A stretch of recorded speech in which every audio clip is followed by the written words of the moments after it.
1st, 1972, I assumed the pastorate in Sugar Grove, Illinois, a neat little town. We were living on the main street. Sinclair Lewis had written a book called The Main Street, and I read the book, and boy, I understood the main street.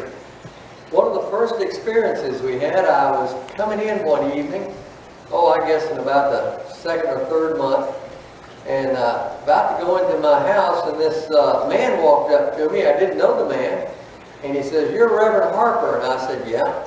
He said, "I'm Bob Swartz." Well, when he mentioned his name, I knew that his wife had recently become a Christian through the Christian Women's Club, and he said, "I need to ask you a question." And I said, "Okay."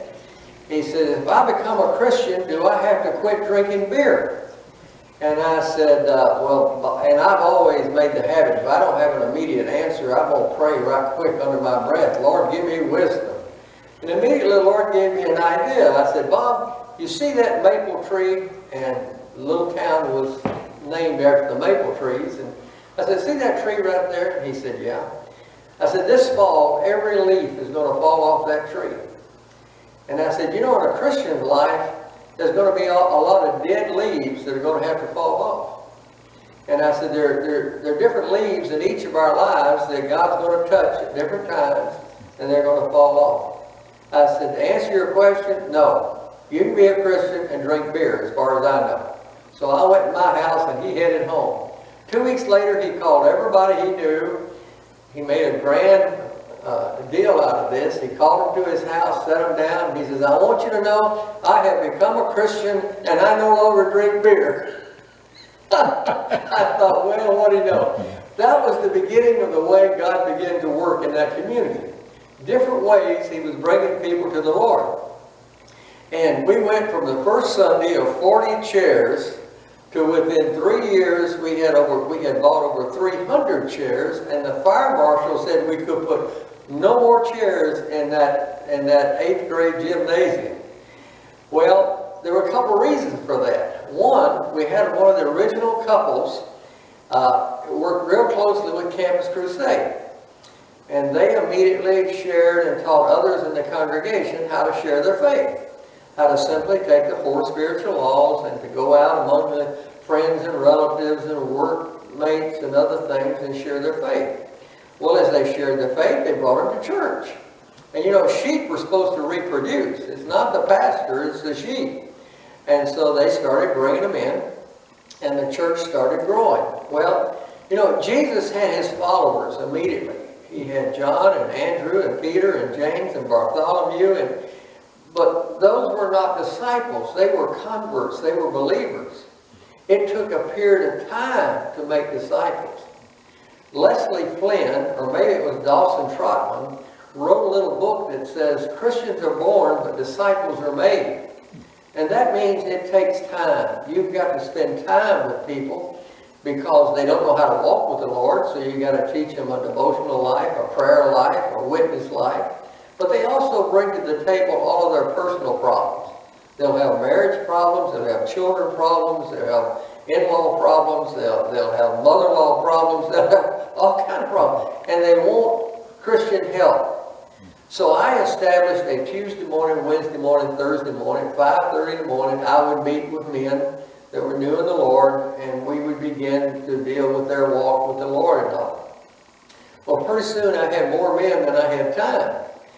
So I went to a little restaurant there in town. I knew the lady, and I said, "I'm going to ask you to do something." She said, "What's that?" I said, "On Wednesday morning, would you open up 45 minutes early, not your restaurant, but to let me bring men in and we sit down and have coffee so I can do a period of instruction on these men and their time in the Lord?" And she said, "Yeah, I think I can do that." I said, "Now, I promise you, some of them will buy breakfast when you turn the light on." And so she said, "All right." I went to the other 2 pastors in town. One of them was a mainline pastor, and I told him about this. He said, "Oh, we don't do stuff like that." And I said, "Okay." But I went to a Pentecostal pastor, and he said, "Oh, that sounds great." I said, "Well, now, there's one caution here. We're not going to bring our doctrine to this meeting." I said, "I'll leave my doctrine, you leave your doctrine. You control your boys, I'll control my boys." And I said, once we cross the line there, dealing with the doctrines that are controversy, I said, we're going to kill this thing. So we lifted up Jesus, and we had prayer and the Word, and that went for 3 years. And we saw a lot of men develop in the Lord. There was a couple other things that happened that were interesting. One night, my wife and I were having dinner with a couple in the church, and I noticed on the card table they had this stack of blue cards. And I said, what is that? And he said, oh, we have a side job. We work for the Northern Illinois Gas Company. And I said, well, what do you do? He says, they've hired us to go around and read all the meters in town.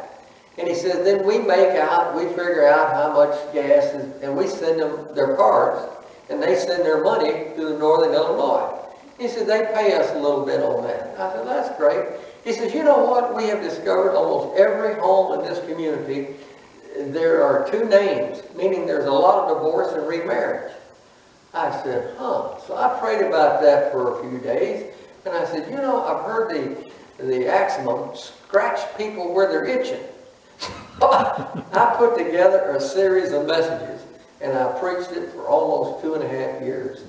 And it was the first family from 12th of Genesis all the way through the 50th of Genesis. Everything that can go wrong in a family is right there in those scriptures.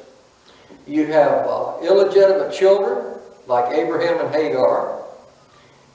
You have brother against brother, Esau and Jacob. You have murder. You have women that deceive their husbands, like Rebecca to Isaac. I said you have a brother sold into slavery. I said everything you can think of that can go wrong in the family is right there in that passage. So I use both topical message some Sundays and expositional messages other Sunday, but we stayed on that subject. We were scratching where people were itching. And word got out, hey, they're talking about the family. And so the church started growing through that. And it proved to be, as I look back, a very powerful tool in developing that congregation. Now let me tell you about one other thing. No sooner than I got to Sugar Grove, the congregation was quite small, and the leaders of the congregation came to me and they said, Pastor Harper, would you mind driving a school bus so you could supplement your salary? And I said, no, not at all. So I started driving the school bus. I enjoyed being around the teenagers, and pretty soon I hit on an idea. I better use this time wisely. So I went and bought a stack of Chick publications. Now these were little comic books that explained the gospel and what the devil would do and all of this. And I would get on in the morning, and I would have one on one side and somebody behind me, and I'd say, read this and pass it on. And then I would sit there and look in the mirror, and I would watch the work of the Holy Spirit. These kids would read this, and then they would sit there and they're thinking it through. Next day, I'd hand them a different comic strip, and that went on for about 2 years. Now, we developed a large following of teenagers in that town. And pretty soon I had to find a couple of couples in the church to act as youth leaders, because God really blessed that. It was a real profitable time. Now let me tell you one more thing and we'll close out for the day. One day they had hired a new assistant director of transportation. And this particular county in Illinois was the largest county with buses and transporting kids to school. Well, the assistant transportation director, a new guy out of college, he came to my bus one afternoon. He says, Reverend Harper, I need to ride on your route and see where you go. And I said, fine, get aboard. So we took off, and I had laying up on the side a living Bible.